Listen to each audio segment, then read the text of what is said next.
I can't walk straight. What did you do to me? Alien woman exclaimed. The crystalline assembly hall hummed with 1,000 silent voices. Pete Ryder stood at attention behind Ambassador Vexer's chair, his shoulders squared, his breathing controlled. The summit chamber was a marvel of alien architecture, walls of living crystal that pulsed with soft bioluminescence, reflecting the thoughts of the telepathic delegates in ripples of color. To Pete, it looked like standing inside a kaleidoscope. To the others, it was a symphony of shared consciousness. He hated it. Not the beauty, the silence, the unnatural, suffocating silence of a room full of beings who never spoke aloud. Their mouths didn't move. Their faces barely shifted. Yet agreements were reached. Insults exchanged. Alliances forged, all in the space between heartbeats. Pete's heartbeat, unfortunately, was not subtle. He'd been briefed extensively before this assignment. The Vunari, like most of the species at the Interstellar Accord, communicated primarily through telepathy, a gentle whisper, soft touching of minds. Humans, with their dense neural architecture and high-energy biology, were the psychic equivalent of a jet engine at a string quartet. His mere presence was considered disruptive, rude even, which was exactly why he'd been assigned here. Where others saw a diplomatic liability, the security director saw an asset. A human bodyguard couldn't have his mind read, couldn't be influenced by psychic manipulation, and most importantly was too loud for most assassins to approach without announcing themselves. Pete was a living alarm system, and he knew it. He watched Vexera from his post, 3 regulation feet behind her chair. The Vunari diplomat sat with perfect posture, her deep blue skin seeming to absorb the ambient light rather than reflect it. Her silver hair, not quite hair, more like living filaments, cascaded down her back in a waterfall of metallic threads that shifted with electromagnetic currents he couldn't see. She wore formal robes of midnight blue cut to emphasize the elegant lines of her frame. In the 2 weeks he'd been assigned to her, she'd spoken to him exactly 4 times, always tersely, always with a slight curl of distaste at her lips, as if his very existence offended her sensibilities. Fair enough. He wasn't here to make friends. The High Arbiter, a towering creature of obsidian skin and 4 golden eyes, gestured with one of its 6 arms. The crystal walls pulsed in response, and Pete felt rather than heard the shift in the room's energy. Something was being decided, something important. Vexera leaned forward slightly, her long fingers, 7 on each hand he'd counted, pressed against the stone table before her. The gesture looked casual, but Pete had learned to read her body language. Her shoulders were too tight. Her breathing, usually slow and measured, had quickened. She was stressed. Pete's eyes swept the chamber. 43 delegates representing 22 species, 12 security personnel stationed at the exits. The overhead gallery held another 30 observers behind force fields. Standard configuration. Nothing appeared out of place. So why was his skin prickling?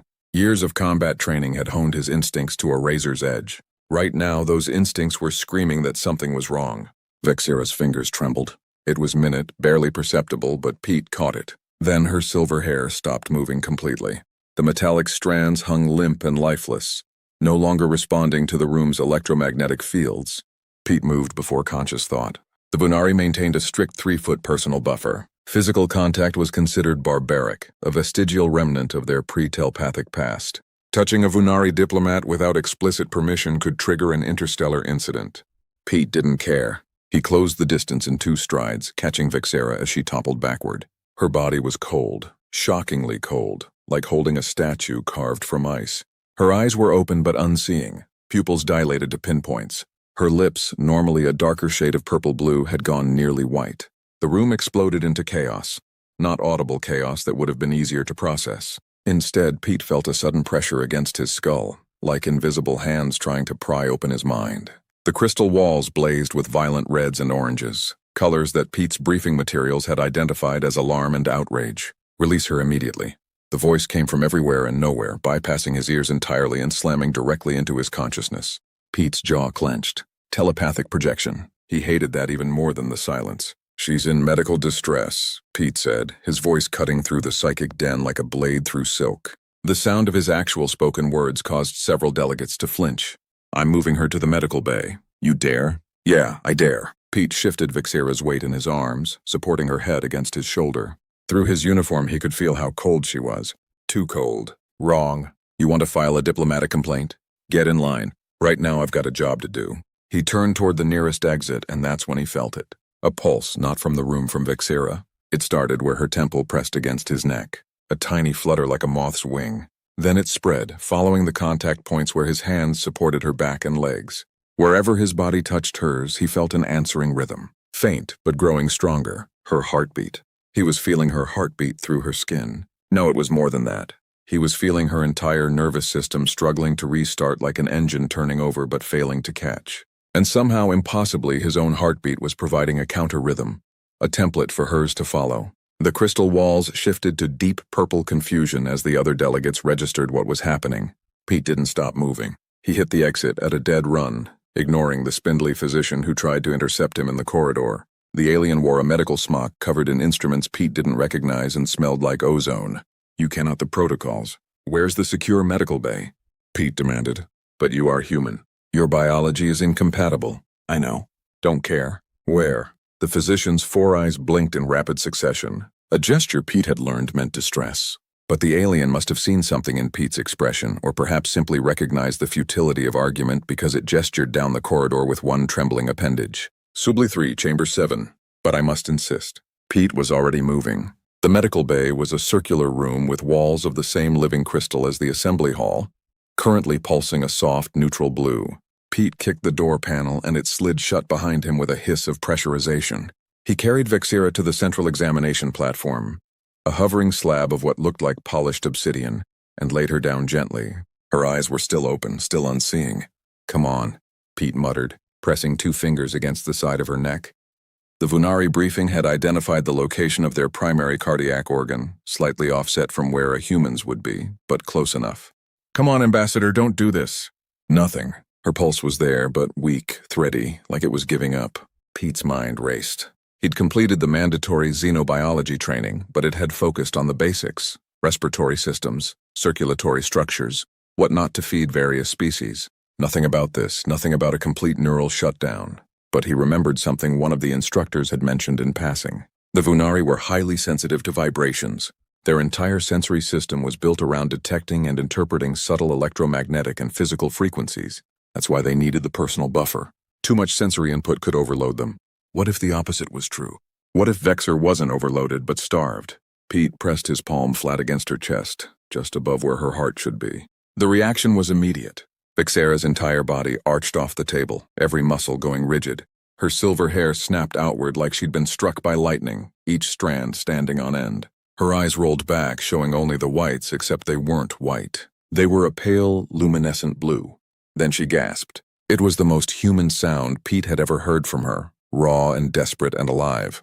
Her back remained arched, held in that impossible curve by muscles locked in titanic contraction. Her hands clawed at the air, fingers spled. Pete didn't move his hand.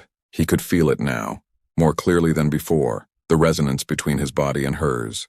His heartbeat, strong and steady at 70 beats per minute, was creating a rhythmic pressure wave through his palm, and Vexera's nervous system was grabbing onto it like a drowning person clutching a lifeline. That's it, Pete said softly. Follow the rhythm. Follow me back. Her pupils contracted, focusing, unfocusing, focusing again like a camera lens, struggling to find the right depth. Then her gaze locked onto his face. Pete had been studied by many species during his service. He'd been analyzed, categorized, and evaluated by beings far more intelligent than himself. But he'd never been looked at the way Vexera was looking at him now, like he was the only real thing in the universe. Her lips moved, forming words without sound. Pete leaned closer, his hand still pressed against her chest. What did her voice was barely a whisper, hoarse and broken. What did you just breathe?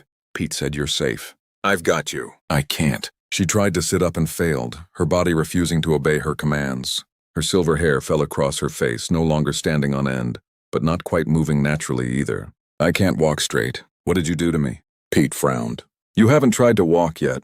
I can feel it. My legs. She looked down at herself, then back at him. Confusion and something else. Something that looked almost like fear in her dark eyes. Your presence, it's so loud, so heavy. I can't find my own rhythm anymore. It's all yours, all you. The door hissed open. The spindly physician from before entered, followed by two Vunari in medical whites, and unfortunately, the High Arbiter itself. The massive alien had to duck to fit through the doorway, its obsidian skin seeming to absorb all light that touched it. Explain yourself, human, the Arbiter said, its voice resonating directly in Pete's skull with enough force to make his teeth ache. Pete kept his hand where it was. She was dying. I stabilized her by violating every medical protocol. By saving her life, Pete met two of the Arbiter's 4 golden eyes. With respect, your protocols were about to leave you with a corpse. I'm not apologizing for doing my job. The spindly physician rushed forward, instruments emerging from its smock like a porcupine's quills. It waved something that hummed and clicked over Vixer's prone form, then jerked back as if burned. Impossible, it breathed. Her neural pathways are there recalibrating, synchronizing to an external frequency. It turned its bulbous head toward Pete. Your frequency, you're functioning as a pacemaker, not for her heart, for her entire nervous system. Is that bad? Pete asked. Bad? It's never been documented. Human biology is far too divergent. The resonance should be causing rejection, neural static, sensory hemorrhaging. Instead, she's the physician's 4 eyes widened further. She's stabilizing. You're actually stabilizing her. The High Arbiter leaned down, 2 of its 6 arms folded across its chest. This is highly irregular. She's alive, Pete said flatly. That's regular enough for me. Release her. No. The temperature in the room seemed to drop 10 degrees. The crystal walls flashed red anger, then settled into an ominous purple. You refuse a direct order? The Arbiter asked, its voice dangerously soft. I refuse to kill her, Pete corrected. That's what'll happen if I let go right now. Her nervous system is using mine as a template. Remove the template before she's stable. And he looked down at Vixera, who was watching him with an expression he couldn't quite read. I'm not doing that. One of the Vunari physicians stepped forward, speaking for the first time. Its voice was crystalline like wind chimes. The human is correct. Look at her neural scan. She's in a state of complete systemic failure, a sensory freeze. Someone triggered a psychic dampening field during the summit, targeting her specifically. Without external stimulation, her nervous system will cascade into full shutdown within hours. Can you provide that stimulation? The Arbiter asked. The Vunari physician hesitated. Not of this intensity. Human neural activity is unique. High frequency, high amplitude, and completely non-psychic. It's providing a baseline that telepathic stimulation cannot match. If we remove him now, it trailed off. The implication clear. Pete felt Vixera's hand close around his wrist. Her grip was weak, but her fingers were warming against his skin. She pulled gently, trying to bring his hand closer. When he didn't resist, she guided his palm from her chest to her throat, pressing it against the side of her neck. The effect was immediate. Her eyes fluttered closed and a shudder ran through her entire body. Not a seizure, something else, something that looked almost like relief. Don't, she whispered, her voice still rough. Don't let them make you stop. The Arbiter's 4 eyes studied them for a long moment. Then it straightened, its massive frame once again dominating the room. Very well. The human will remain with Ambassador Vixera until she is stable. However, it added, turning those golden eyes on Pete, you will be monitored constantly. Any deviation from medical necessity will result in immediate removal and possible criminal charges. Do you understand? Crystal clear, Pete said. And you, Ambassador? The Arbiter's voice softened slightly. Do you consent to this arrangement? Vexer's eyes opened, meeting Pete's gaze for a heartbeat before shifting to the Arbiter. I do. The human stays. The Arbiter nodded once, then swept from the room, its robes trailing behind it like shadows. The physicians lingered a moment longer, taking readings and murmuring among themselves in their chiming language. Then they too departed, leaving Pete alone with Vixera in the softly glowing medical bay. For several long minutes, neither of them spoke. Finally, Vixera broke the silence. You can hear it, can't you? My heartbeat. Pete nodded. Through your skin. It's loud. That's what humans feel like to us, she said softly. Every moment of every day, like standing next to a drum that never stops beating. Like trying to think while someone shouts in your ear, she paused. It's considered torture being near a human for more than a few minutes. Sorry, Pete said, meaning it. Don't be. She turned her head to look at him fully, and Pete was struck again by the alienness of her. The 2 large eyes, the bone structure that was almost but not quite human, the skin that seemed to drink in light right now. That drum is the only thing keeping me alive. And she hesitated. It's not unpleasant. Pete raised an eyebrow. Not unpleasant. The first thing I felt when I woke was your hand. The weight of it, the heat. Her voice dropped to barely a whisper. I've spent my entire life avoiding physical sensation. We all have, and now I'm drowning in it, and I should hate it, but She closed her eyes. What's wrong with me? Nothing's wrong with you, Pete said firmly. You're injured. Your body is responding to treatment. That's all. Is it? She opened her eyes again. And this time, Pete saw something in them that made his chest tighten. Because it feels like more than that. It feels like I'm being rewritten. Before Pete could respond, his commune chirped. He pulled it from his belt with his free hand. His other was still pressed against Vexera's throat and read the message scrolling across the screen. Security directive. Ambassador Vexera to be relocated to high-security private suite. Sublevel 7. Threat assessment indicates continued psychic assault attempts likely. Human bodyguard authorized to remain in close proximity for duration of crisis. All standard protocols suspended. Pete looked up to find Vexera watching him. "We're moving," he said. "Somewhere safer." Will you? She stopped, seeming to struggle with the words. "Will you stay with me?" "That's the job, Ambassador." "Vexera," she said softly. "When it's just us, call me Vexera." Pete nodded slowly. "Then yeah, Vexera, I'll stay." As he helped her sit up, feeling the way her body trembled with the effort, the way she leaned into him for support. Pete couldn't shake the feeling that something fundamental had just shifted, not just in her but in him too. The drum was beating, and for the first time in his life, someone was dancing to its rhythm. The private suite on sublevel 7 was built for security, not comfort. Pete swept the room with trained eyes as he helped Verrera through the doorway. 3 Indurac steel walls reinforced with energy-dampening fields. No windows, of course not. 7 levels underground. But the ceiling panels glowed with soft, adjustable bioluminescence. A single large bed dominated the center space surrounded by medical monitoring equipment that hummed quietly. A small sitting area, a sealed refreshment unit, an attached hygiene chamber, a cage essentially, but a very secure cage. "Will this do?" Pete asked, guiding Vexera toward the bed. She didn't answer immediately. Her legs were shaking, barely supporting her weight, even with his arm around her waist. She tried to walk unaided from the medical bay to the transport pod, had managed 3 steps before her knees buckled. The look of shock on her face, the dawning realization that her own body had betrayed her had been difficult to watch. Pete had caught her, of course, he was getting good at that. "It's fine," she said finally, her voice strained. "Better than fine. There's a bed. You should rest."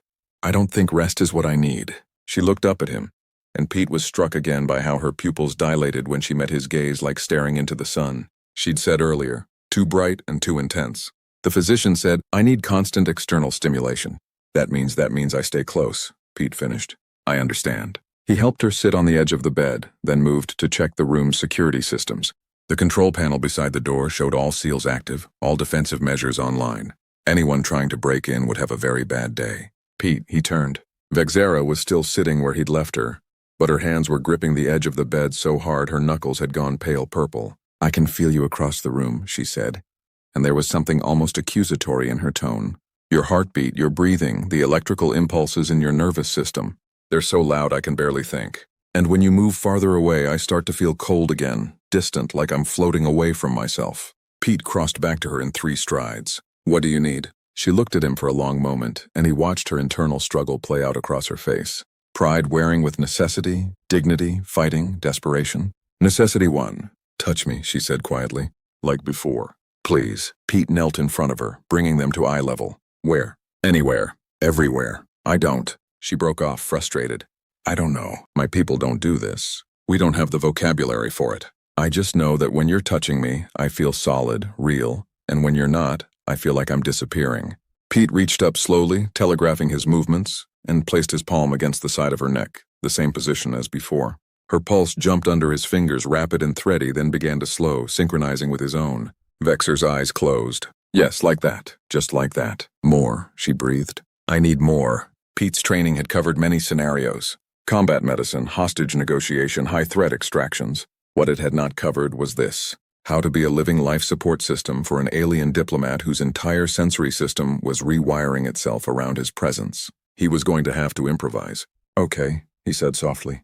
"I'm going to try something. Tell me if it's too much." He moved his other hand to her shoulder, then slid it slowly down her back, following the curve of her spine. Through the thin material of her diplomatic robes, he could feel the knobs of her vertebrae, similar to human structure but more delicate, like bird bones. Vexera gasped. Pete froze.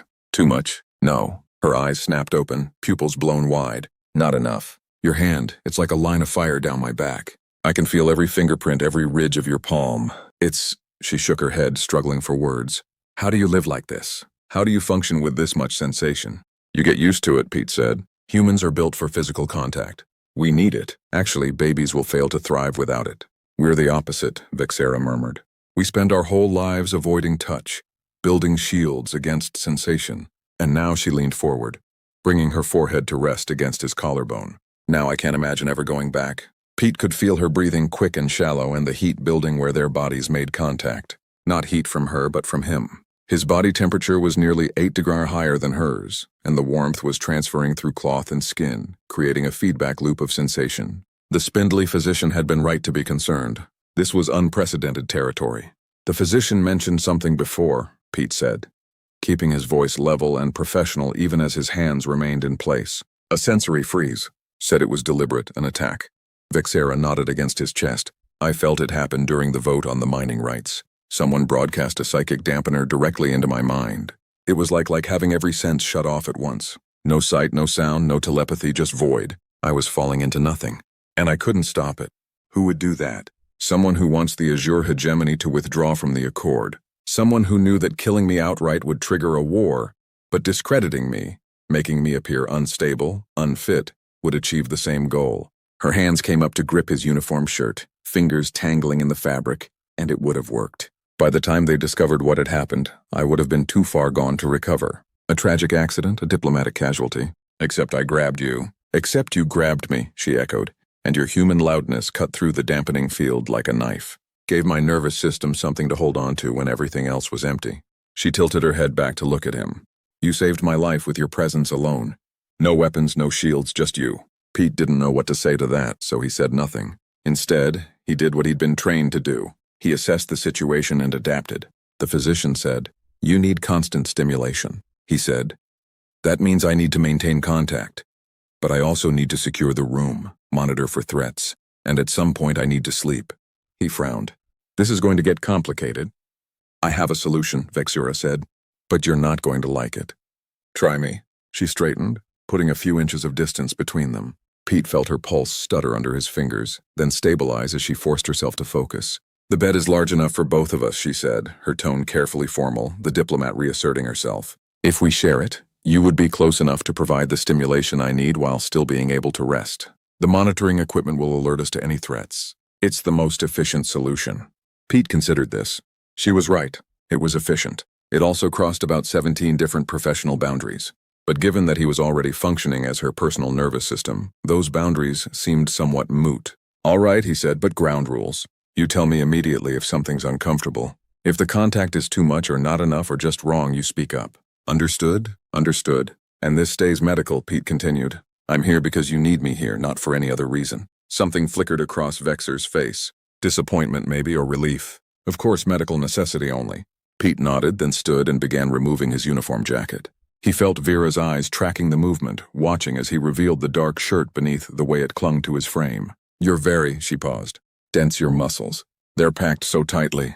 High gravity evolution, Pete said, folding the jacket and setting it aside. Earth's gravity is nearly twice what most species consider standard. Humans are built to handle it. And the heat, she gestured vaguely at him. I can feel it from here, like standing near a furnace. Higher metabolism. We burn a lot of energy just existing. He moved to the bed, then paused. How do you want to do this? Vexera stood carefully, her legs still unsteady. She reached for the fastening of her diplomatic robes, then stopped, her fingers hesitating at the clasp. I should, she swallowed. These robes are ceremonial, heavy, not appropriate for sleeping.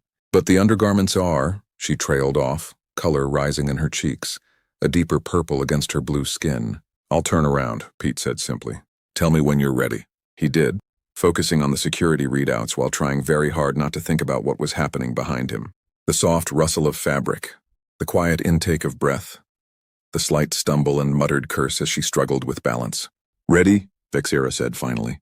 Pete turned back. She'd changed into what looked like a thin sleep shift, pale silver like her hair. It left her arms and most of her legs bare, and Pete could see the intricate patterns of bioluminescent markings along her skin. Natural tattoos that pulsed faintly with her heartbeat. She looked vulnerable, beautiful, and deeply uncomfortable with being seen. The bed, Pete said gently, gesturing. Let's get you settled. Vexera climbed onto the bed with visible effort, her movements stiff and uncertain. Pete followed, maintaining a careful distance as they both arranged themselves on top of the covers. How do you want me to? Pete began. Your back, Vexera interrupted. Press your back against mine. That way we maintain contact. But she gestured helplessly. It's less forward. Pete nodded and rolled onto his side, presenting his back to her. After a moment he felt her shift. Then the length of her spine pressed against his. The reaction was instant and profound. Vexera made a sound, not quite a gasp, not quite a moan, and her entire body went rigid against him. Pete could feel every vertebrae in her back, every rapid breath, every stuttering heartbeat. "Talk to me," he said. "What are you feeling?" "Everything," she whispered. "I'm feeling everything. Your heat is soaking through my skin. Your heartbeat. I can feel it in my own chest like a second pulse. The electrical currents in your nervous system are creating interference patterns with mine. It's overwhelming. She pressed harder against him. "It's perfect." Pete felt her begin to relax muscle by muscle. Her breathing slowed, deepening. Her heartbeat, which had been racing, began to find a steady rhythm, not quite matching his, but harmonizing with it, like two drums playing complementary beats. "Better?" he asked. "Yes, but Pete, yeah, don't move away even in your sleep. Promise me." He should have said that he couldn't promise that he moved in his sleep like everyone else. That maintaining contact for hours would be difficult, if not impossible. Instead, he said, "I promise," and felt her entire body relax against him in relief.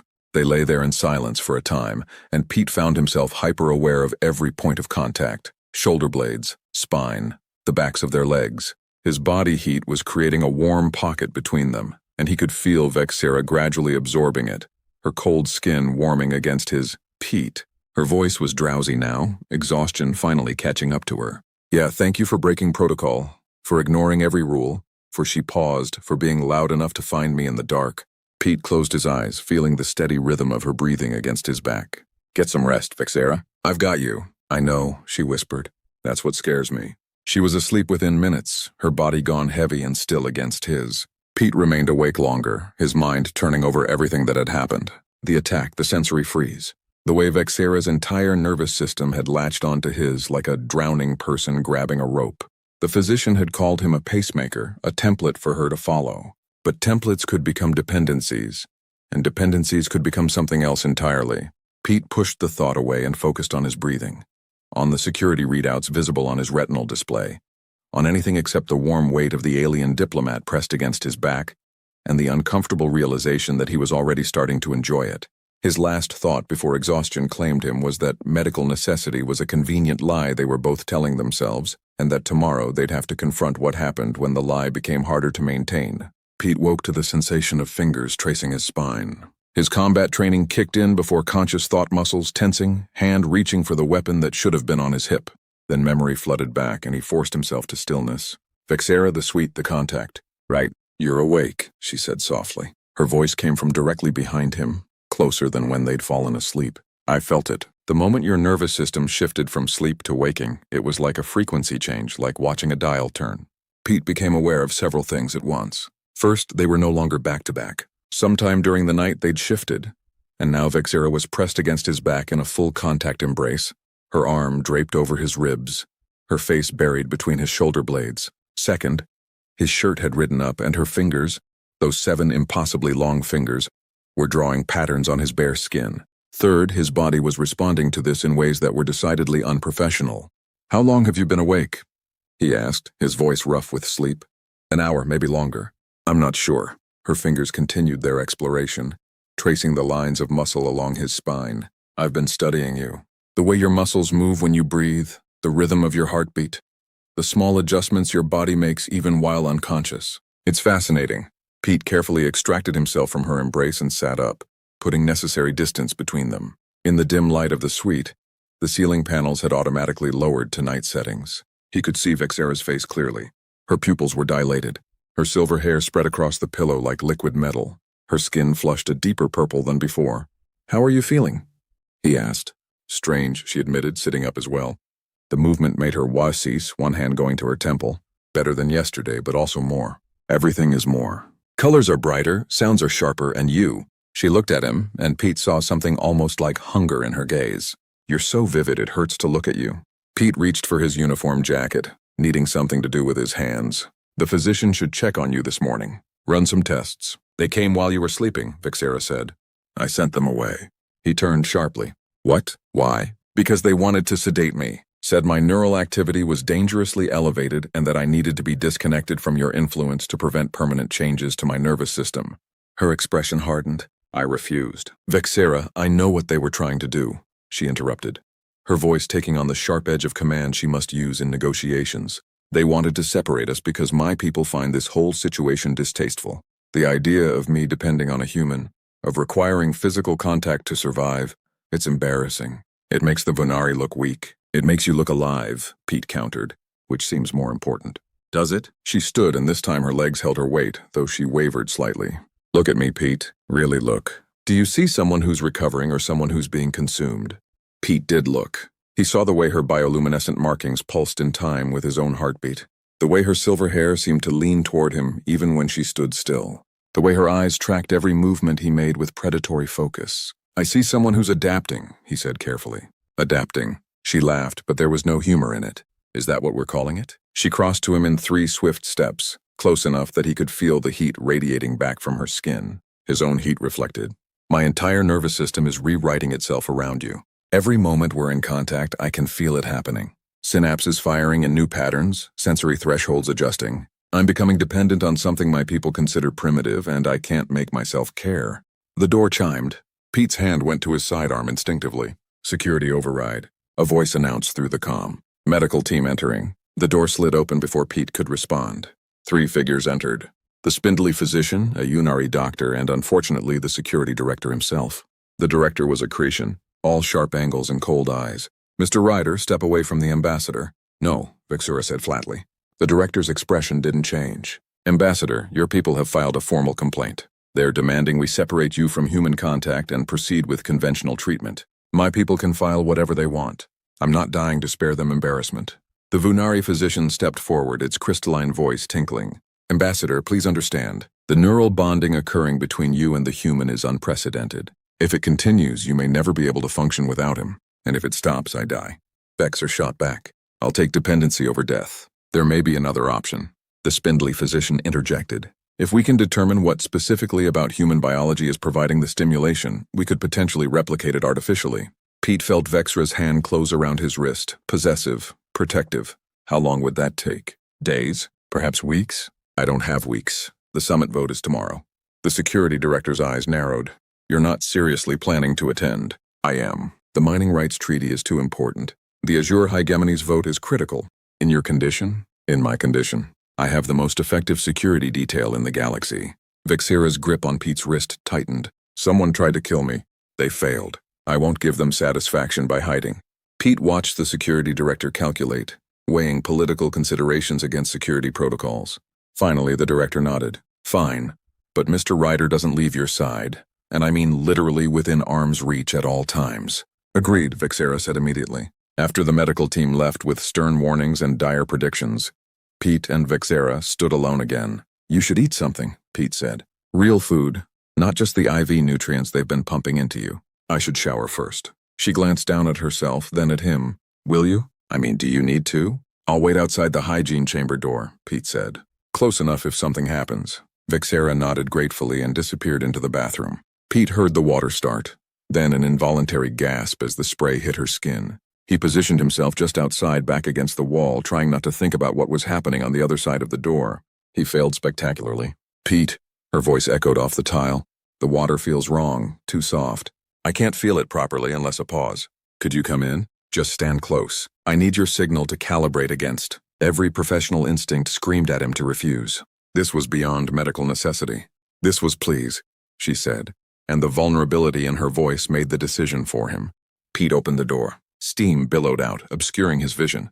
Through the fog, he could see Vexra's silhouette behind the frosted glass of the shower enclosure. Just inside the door, she said, that's close enough. He stepped in, keeping his eyes forward, and felt the change immediately. The steam carried his body heat, his electrical signature. Vexera sighed in relief. Better? He asked. Yes, I can feel the water now, the temperature, the pressure. It's like you're a reference point. Without you, everything is just noise. They stayed like that for several minutes, Pete standing rigid by the door while Vexera showered. It was simultaneously the most intimate and most professional experience of his life. When she finally emerged, wrapped in a towel, her hair dripping silver, she looked at him with something like desperation. This can't be normal, she whispered. The way I need you. The way every cell in my body is screaming for contact. Tell me I'm not going insane. Pete reached out slowly and placed his palm against her cheek. Her skin was warm now, flushed from the shower and impossibly soft. You're not insane. You're injured. Your body is compensating. That's all. Is it? She leaned into his touch because it doesn't feel like compensation. It feels like discovery.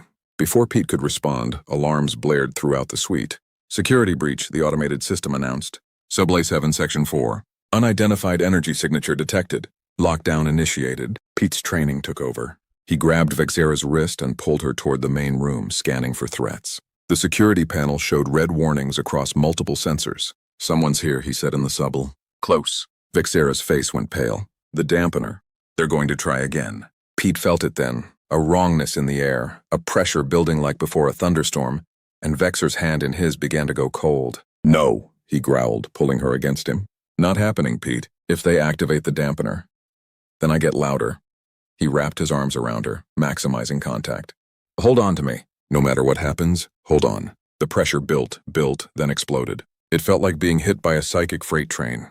Pete's vision blurred. His ears rang. Every nerve ending screamed in protest, but he didn't let go, and neither did Vexera. Through the chaos, he felt her nervous system clinging to his, using his biological noise as an anchor against the dampening field. Her heartbeat synced to his. Her breathing matched his rhythm. Her entire being resonated with his frequency.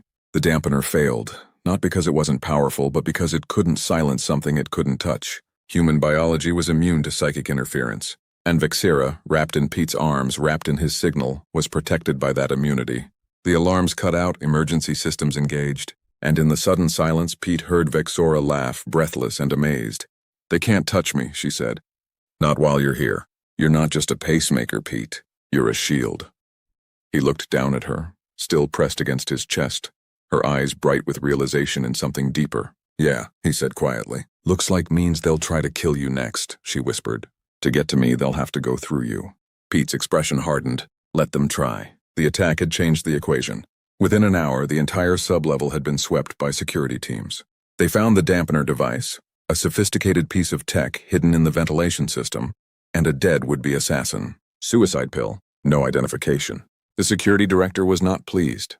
"This is beyond a diplomatic incident," he said, pacing the suite, while Pete and Vexera sat together on the bed, close enough to maintain contact but outwardly professional. "Someone has declared open war on this summit, and you," he pointed at Vexera, "are the primary target."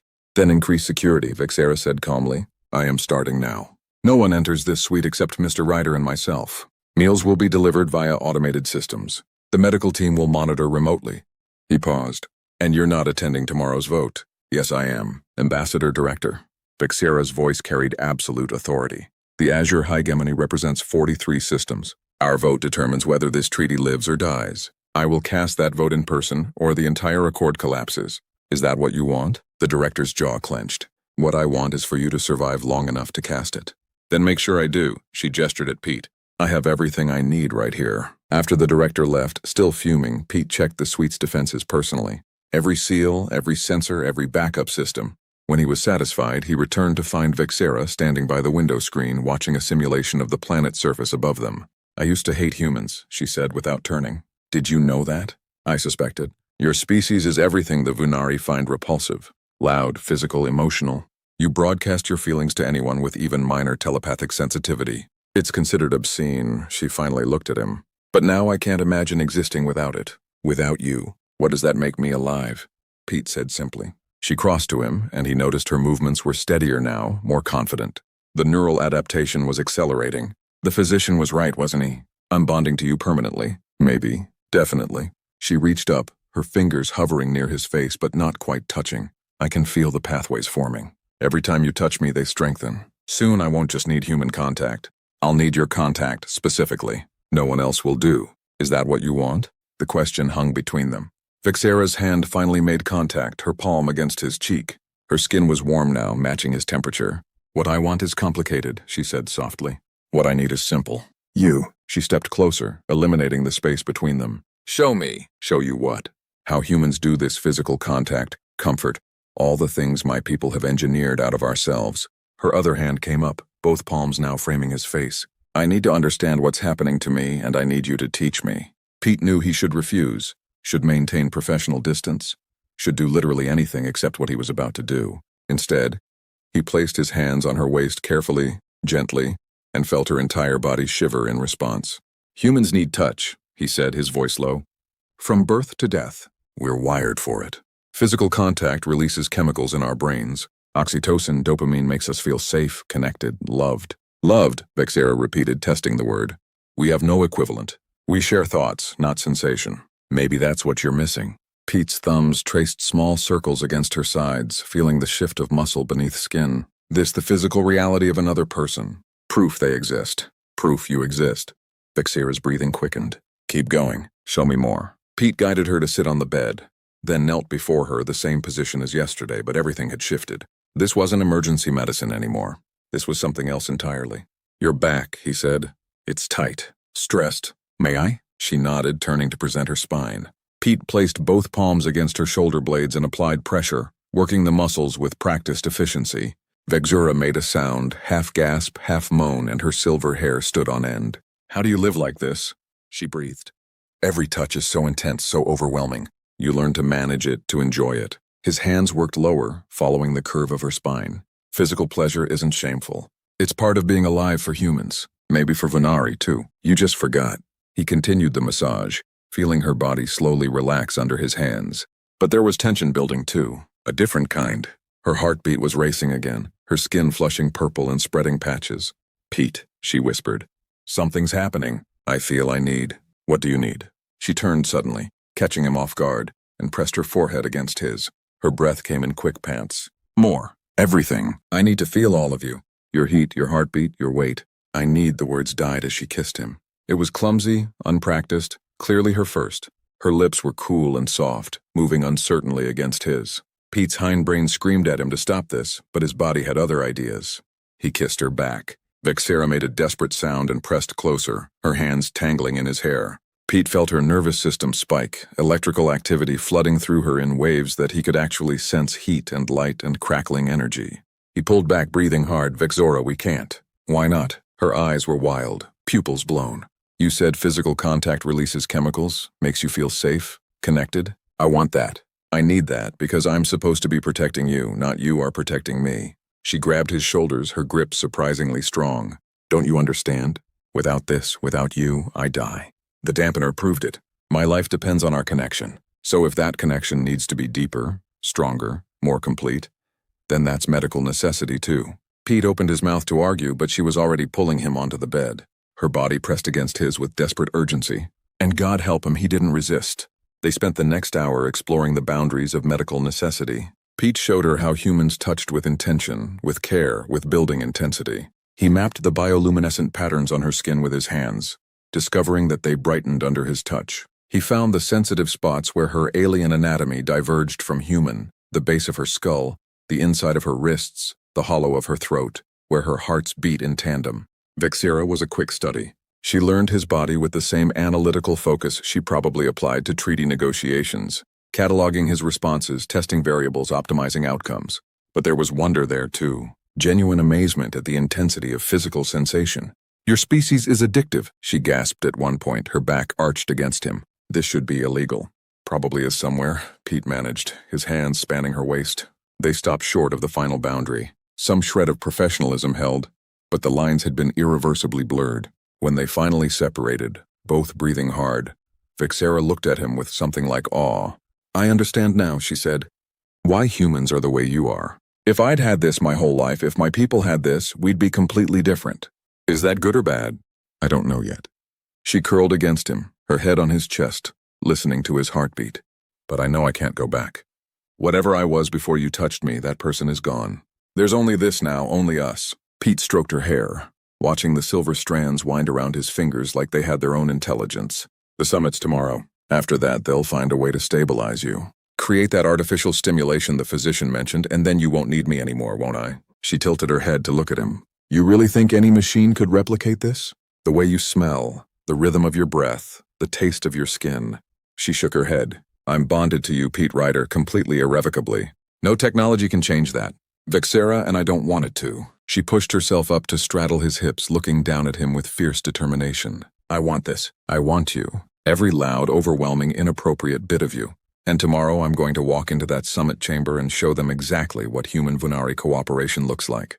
Pete looked up at her silver hair falling around them like a curtain, eyes bright with certainty, skin flushed purple with arousal and defiance, and felt something shift in his chest. This was no longer about duty. Maybe it never had been. Okay, he said softly.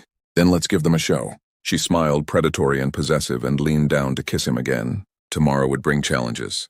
Tomorrow would bring danger. Tomorrow they'd have to face the political consequences of their bonding. But tonight, in this secured sanctuary, there was only the drum and the dancer and the rhythm they were creating together. Morning brought clarity and complications. Pete woke with Vexera draped across him like a living blanket. Her legs tangled with his, one hand pressed flat over his heart. The monitoring equipment hummed softly, showing neural patterns that were now indistinguishable. Where one ended and the other began was anyone's guess. "You're thinking too loud," Vexera murmured without opening her eyes. "Your brain activity changes when you're analyzing something. It creates ripples. Can you actually sense my thoughts now?"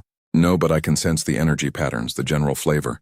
She finally looked up at him. "Right now, you're worried, calculating, preparing for something. The summit's in 4 hours. I know," she stretched cat-like, then winced. "And I still feel like I've been taken apart and reassembled wrong." Pete ran his hand down her spine. An automatic gesture now, soothing. The physician said, "Your neural pathways are stabilizing. You should be able to function more normally today." "Normally?" She laughed darkly. "There's nothing normal about this, about us." She pushed herself up to sitting, "But I can walk now. Stand. Think clearly mostly, and that's enough." She proved it by standing and moving to the refreshment unit without his support. Her legs were steady, her movements fluid. The transformation from yesterday was remarkable. "You're adapting," Pete observed. "Or you're spreading." She glanced back at him. "The physician ran scans last night while we slept. My nervous system has completely reorganized. I'm permanently attuned to human frequencies now, specifically yours. If you died tomorrow, I'd probably follow within hours." The casual way she said it made Pete's chest tighten. That's terrifying. Yes, but also she turned fully to face him. Freeing. I don't have to pretend anymore. Don't have to maintain the Vunari facade of cold telepathic superiority. I am what I am now. Something new. Something that's half me, half you, and entirely unprecedented. A chime interrupted them. The security director's voice came through the comm. "Mr. Ryder, the summit begins in 3 hours. We need to brief the ambassador on security protocols." "Send the briefing materials," Pete replied. "No one enters this suite." "Mr. Ryder, director, someone tried to kill her twice in 2 days. I'm not giving them a third chance by compromising this location. Send the materials." A pause then. "Understood. But be ready to move in 2 hours. The ambassador will need time to prepare." After the connection cut, Vexera smiled. "You're getting protective. That's the job." "Is it?" She crossed back to him, moving with that new fluid grace. "Or is this personal now?" Pete looked at her. Really looked at the way her bioluminescent markings pulsed in sync with his heartbeat, at the silver hair that seemed to reach toward him even when she stood still, at the purple flush that spread across her skin whenever they touched. "Yeah," he admitted. "It's personal." She kissed him, confident now. None of yesterday's hesitation. When she pulled back, her expression was serious. "Then you need to understand something. What we're about to do, walking into that summit together, it's going to cause a scandal. The Vunari will see it as degradation. The other species will see it as weakness. And our enemies will see it as opportunity. I know. And you're still willing, Vexera." He caught her hand, pressed it against his chest where she could feel his heartbeat. "I broke about 50 regulations just getting you to this point. What's a few more?" She smiled genuine and warm. And for a moment, Pete saw past the diplomat to the woman underneath. "Then let's shock them all." 2 hours later, they stood before the mirror in the hygiene chamber. And Pete had to admit they made quite a picture. Vexera wore formal diplomatic robes in deep blue, but she'd modified them. The traditional high collar was gone, replaced with an open neckline that exposed her throat and the visible pulse of her hearts. The sleeves were shortened, showing her arms and the glowing markings that now pulsed in obvious rhythm with Pete's presence. Her silver hair was unbound, flowing down her back in a deliberate display. She looked powerful, alien, undeniably connected to the human standing beside her. Pete wore his full security uniform, tactical black, reinforced at key points, weapons visible. But Vexera had insisted on one modification. His jacket was open, showing the shirt beneath so his body heat radiated freely. "We look like we're making a statement," Pete observed. "We are. The statement is, try to kill me now, and you'll have to go through him first." She adjusted his collar, her fingers lingering. "Also, that physical connection isn't something to hide. It's what saved my life. Let them see it." The security director met them in the corridor, flanked by 6 guards. His expression was carefully neutral, but Pete caught the flicker of disapproval. "Ambassador, Mr. Ryder, the assembly is waiting." They moved through the station in formation, guards front and back. Pete at Vexera's side, close enough that their arms brushed with each step. Close enough that anyone with even minor telepathic sensitivity would feel the resonance between them. The effect on passers-by was immediate. Aliens stopped and stared. Conversations halted. Some species actually backed away. clearly disturbed by the intensity of what they were sensing. "They can feel it," Vexera murmured. "The bond, it's radiating off us like heat. Is that bad?" "It's unprecedented," she glanced at him, "which means it's either going to revolutionize interspecies relations or get us both killed, possibly both." The assembly chamber doors opened and silence fell. Every delegate, every observer, every security officer turned to watch as they entered. The crystal walls flashed through a dozen colors. Shock, confusion, outrage, fascination. Pete felt it then. The weight of dozens of psychic minds trying to probe, to understand, to categorize what they were seeing. But every probe that touched Vexera bounced off, deflected by the shield of human biological noise that now permeated her entire nervous system. She was untouchable, unreadable, protected. The High Arbiter rose from its seat, 4 golden eyes fixed on them. "Ambassador Vexera, we are pleased to see you recovered, though your choice of presentation is unusual, necessary," Vexera corrected, her voice carrying clearly in the silent chamber. She and Pete walked to her station together, and Pete took up position directly behind her chair, closer than regulation, close enough to touch. "I was attacked twice. Someone attempted to use psychic dampeners to assassinate me. They failed because of my human security detail. His presence, his biological signature, creates a natural shield against such attacks." Murmurs rippled through the assembly. The crystal walls pulsed with conflicting emotions. "You're saying you require human contact to survive?" A Venari delegate asked, disgust evident in its chiming voice. "I'm saying I've adapted to it, and in adapting I've become stronger."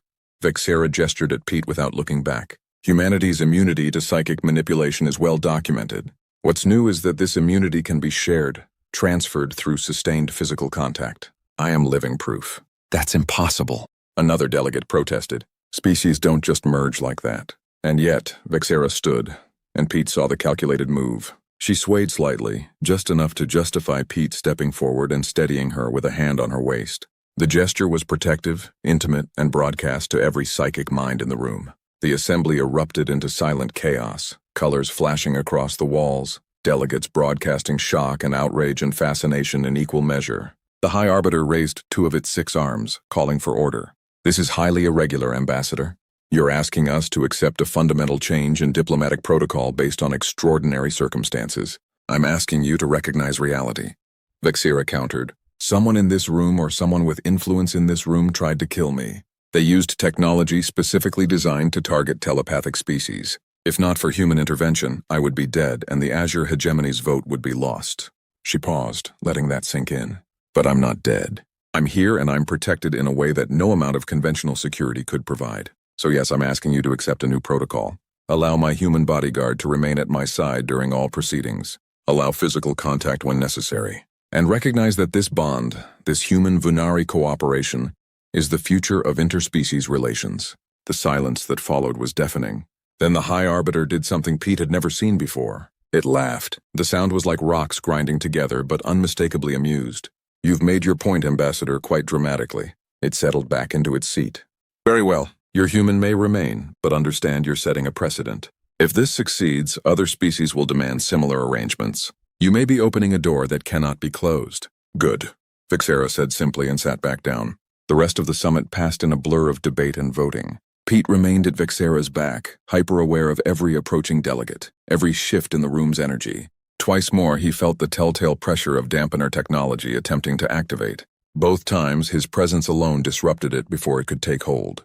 Vexera was right. He wasn't just her bodyguard anymore. He was her shield, her anchor, her resonant partner. And when the final vote came, the mining rights treaty that had sparked this entire crisis, Vexera cast the Azure Hegemony's vote with clear, unwavering authority. The treaty passed. As the assembly adjourned, delegates approached to offer congratulations and to study the phenomenon of Pete and Vexera up close. Most kept their distance, clearly uncomfortable with the intensity of their bond. A few were bold enough to get closer, even ask questions. "Does it hurt?" one asked Vexera, "being bound to such a loud species." "It used to," Vexera admitted. "Now I can't imagine silence. It would feel like death." Another delegate, a crystalline being that communicated through light pulses, asked Pete directly, "Do you feel the bond as well, or is this entirely her adaptation?" Pete considered the question. He hadn't thought about it, had been too focused on protecting Vexera to examine his own responses. But now that he paid attention, "Yeah," he said slowly. "I feel it, not the same way she does. I'm not telepathic, but I know where she is without looking. Know when she's stressed or tired or in pain. It's like," he searched for the right words, "like having a second heartbeat in my chest." the Christine being pulsed with interest. Fascinating, truly fascinating. As the last delegates filed out, Pete and Vexera found themselves alone in the vast chamber. The crystal walls had returned to their neutral blue, the bioluminescence soft and calming. "We did it," Vexera said quietly. "You did it." I just stood there looking intimidating. She turned to face him, reaching up to cup his face in her hands. "You saved my life multiple times. You broke every rule of your profession. You let me." She stopped, emotion flickering across her features. "You let me remake myself using you as a template." "That's not nothing, Pete." He covered her hands with his. "What happens now?" "Now?" She smiled. "Now we deal with the consequences. The political fallout, the scientific studies, the fact that I can't function without you, and everyone knows it." Her smile widened. "But first, I want to go back to our suite and celebrate being alive thoroughly. Is that acceptable, Mr. Ryder?" Pete felt something warm unfold in his chest. Not just duty, not just attraction, but something deeper. Something that felt a lot like the connection Vexera had been describing. "Yeah," he said. "That's acceptable." They left the assembly chamber together, walking in perfect sync, their heartbeats too human. Two Vunari drumming out a rhythm that was entirely their own. The assassins had failed. The treaty had passed, and something new, something unprecedented had been born. Tomorrow would bring new challenges, but tonight they had earned their celebration, and Pete was going to make sure Vexera understood exactly what human stamina really meant. That night they pushed every boundary.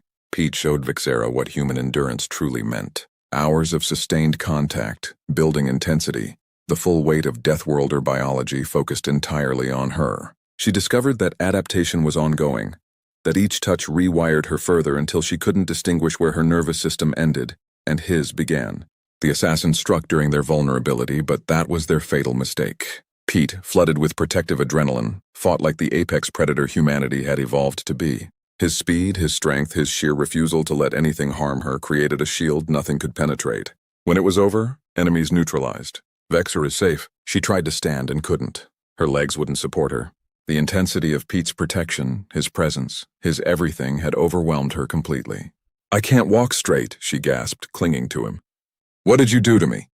"Kept you alive," Pete said, lifting her easily. Everything else was just side effects. The summit reconvened days later. Vexera entered on Pete's arm, literally unable to function more than a few feet from him. But she radiated power. Her silver hair shimmered with his resonance. Her voice carried the weight of someone who had survived assassination and emerged stronger. She dictated new terms for galactic cooperation, terms that included human integration at every level, terms backed by the undeniable proof that human-alien bonding was possible, beneficial, and irreversible. The vote was unanimous. Afterward, in their private quarters, Pete held her close. The physician was right. "You're permanently bonded to me. No artificial stimulation can replicate this. If something happens to me, then I die." Vexera finished calmly. "I know. I've known since the first night. I chose this anyway." She looked up at him. "Does that scare you?" "Terrifies me." "Good," she kissed him. "Because I feel the same way about you. This bond works both directions, Pete. You just haven't noticed yet." He thought about it, about the strange ache when she left the room, the way he could sense her moods, the possessive fury that had consumed him during the attack. "Yeah," he admitted. "I guess it does. So what now?" she asked. "Now?" Pete smiled. "Now we figure out what forever looks like when your heartbeat is in my chest and mine is in yours." Vexera's answering smile was radiant. "I can think of worse fates." They had become something new, something the galaxy had never seen. Not human, not Vunari, but something that was both and neither. Forged in crisis and sealed in connection. The drum was beating, and they would dance to its rhythm for the rest of their days. And that brings us to the end of today's story. Thanks for taking the time to listen. I really appreciate it. This channel is all about original human-focused science fiction, and every story is presented as a part of a larger collection. If you'd like to continue, there's another story from this channel on screen now that fits right alongside this one. Feel free to jump into that next, and I'll see you there.